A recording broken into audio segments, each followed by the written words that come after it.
Hey everyone, it's Len from 1A Auto. Today I'm going to be showing you a couple things on this vehicle, but what I want to start off with is showing you how to check your brake fluid. It's very simple. We're going to come right over here. Underneath the cowl, you're going to see a little cap right here with a reservoir. This is your brake fluid reservoir.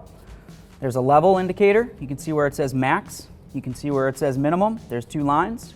We want to try to get that fluid up to where the maximum is. So we're going to check the cap while it's on. We're going to see what it says for what type of brake fluid to use. This one right here says .3. So we're going to make sure that we use .3 brake fluid. You don't want to use .5. .3 is hygroscopic. .5 is hydrophobic. Hygroscopic means it will absorb moisture, so you want to make sure that when you remove this cap, it's not in a rainy situation or an extremely humid day. And if it does happen to be, you want to make sure you do it as quick as possible. So we'll remove it. Take a look at the inside of the cap. Make sure that the seal looks good. This one looks great.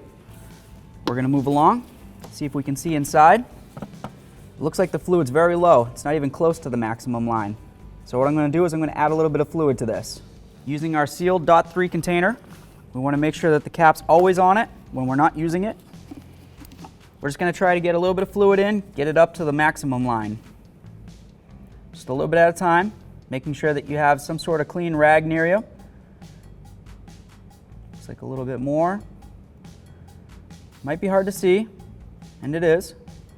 Looks like it's getting close now. I think that looks pretty great. We're going to use a rag when we go to remove this funnel. .3 brake fluid will eat the paint off your car if you leave it on there. So we'll hold that. Now we're going to make sure that we close this up nice and tight. And now we've successfully added or topped off our brake fluid. Thanks for watching. Visit 1AAuto.com for quality auto parts shipped to your door, the place for DIY auto repair. And if you enjoyed this video, please click the subscribe button.